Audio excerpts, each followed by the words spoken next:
लेकिन सड़क किसने बनाई है, एक्सप्रेस किसने बनाया है, मेट्रो किसने बनाई है? जैसे लगता है आपने सैफई की जमीन बेच करके ये सब बनवा दिया है। तुमने घर के अपने पिताजी से पैसा लाते हो बनाने के लिए, तुमने राशन दादा से बताइए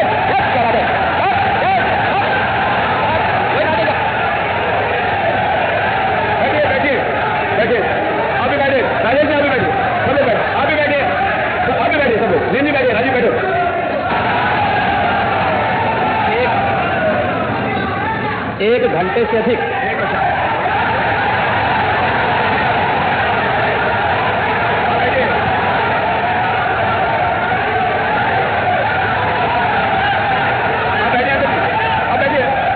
माननीय अध्यक्ष जी, नेता सदन खड़े हैं माननीय, आप दे चुके हैं, उसके बाद ये शोर शराबा ठीक नहीं है, ये उचित बात नहीं। अध्यक्ष जी, 1 घंटे से अधिक पूरा सदन माननीय नेता प्रतिपक्ष को सुनता रहा। बड़ी शालीनता के साथ उन्होंने अपनी बात कही। विपक्ष के नेता का जो दायित्व था, उन्होंने अपने कर्तव्यों का निर्वहन किया। हम लोगों ने सुना। इस सदन में और सरकार के उप मुख्यमंत्री अपनी बात को रख रहे हैं, बीच में रनिंग कमेंट्री का मतलब क्या है?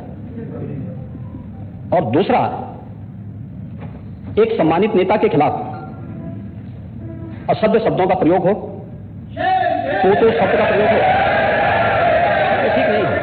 और मैं बड़ी विनम्रता से कहूंगा नेता प्रतिपक्ष को कि आपको इतना उत्तेजित नहीं होना चाहिए। देखिए, सफाई की बात नहीं कर रहा हूं मैं, सवाल सफाई का नहीं है। देखिए, हम लोग भी जो विकास कार्य करा रहे हैं, या आपकी सरकार के समय जो विकास कार्य हुए होंगे, ये हमारी ड्यूटी थी। सरकार होती है और हर सरकार को अपनी उपलब्धि को कहने का अधिकार है।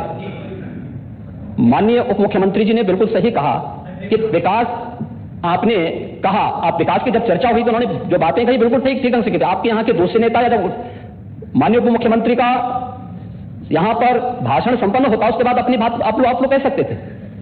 लेकिन देखिए, मैं कल भी देख रहा था, कल माननीय वित्त मंत्री जब यहां पे जवाब देने के लिए खड़े हुए, उन पर जिस तरीके की भाषा का प्रयोग उस समय किया गया, आज फिर हम देख रहे हैं।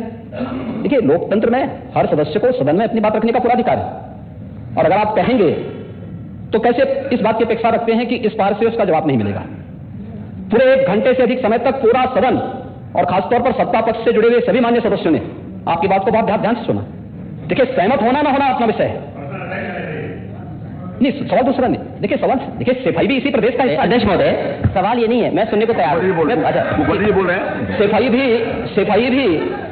भी इसी प्रदेश का हिस्सा है। नहीं, सफाई, देखिए, भाषा आप उसको बाद में बोल सकते हैं।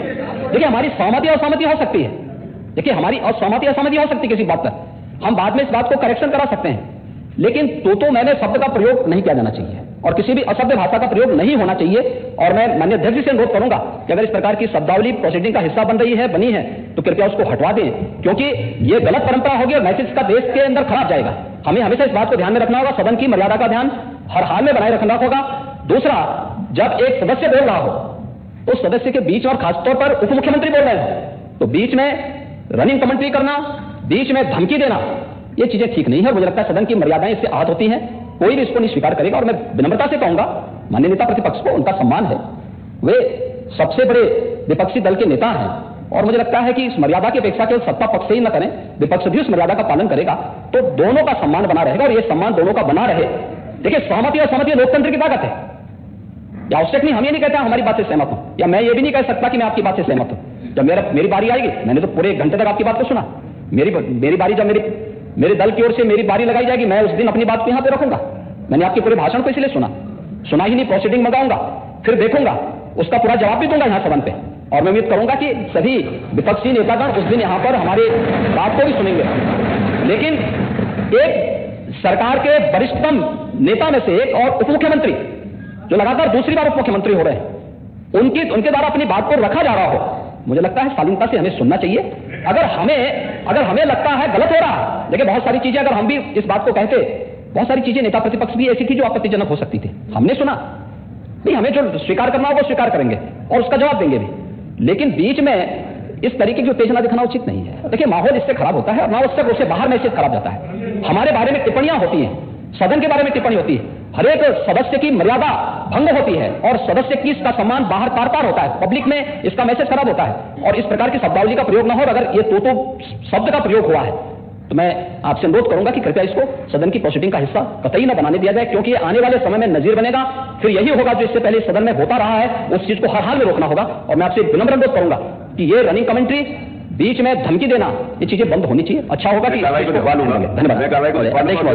अध्यक्ष महोदय जो बात अगर नेता सदन ने कहा कि कोई अनपार्लियामेंट्री लैंग्वेज और वर्ड्स आए तो उन्हें निकाल दिया जाए, मैं भी सहमत हूं। लेकिन मेरा अध्यक्ष महोदय वही निवेदन ये भी है कि किसी को पर्सनल नहीं कहा जाना चाहिए। सैफई आपको बहुत ज्यादा सैफई की जमीन बेच करके हम और आप लोग को जनता हमें मौका देती है अपना बजट खर्च करने के लिए, आपको और हमें मौका देता है। मुख्यमंत्री जी ने कहा कि कोई भी वो सरकारी पैसे से होता है। मेरा यही निवेदन है नेता संसद इस तरह की बात नहीं आएगी, जमीन बेच करके कर दिया है। माननीय केवल मैंने ये कहा था कि जो आपके जिले के लिए जो 4 लेन बनी थी वो किसने बनाई थी? माननीय मुख्यमंत्री जी बात है। माननीय ध्यान दें सब लोग बीच में माननीय अध्यक्ष महोदय, बीच में जो भी अनुपस्थित मेरे को जो कुछ भी हो। अध्यक्ष महोदय, मैं बीच में जब मैंने अपना भाषण कर रहा था उसमें नेता प्रतिपक्ष खड़े होकर के क्या कहे तो शराबे में बात सुन नहीं पाया। लेकिन जो मेरे कहने का एकमात्र तात्पर्य है कि उत्तर प्रदेश की जनता की सेवा के लिए जनता ने आपको नकार दिया और भारतीय जनता पार्टी को लगातार स्वीकार किया। आपको ये 5 साल सत्ता में नहीं रहे, आगे 5 साल के लिए फिर विदा हो चुके हैं। 2027 में चुनाव आएगा, मैं तो यह मानता हूं कि फिर कमल खिलेगा।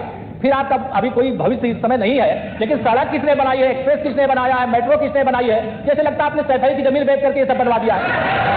तुमने घर के अपने पिताजी से पैसा लाते हो बनाने के लिए, तुमने राशन काटा तो पिताजी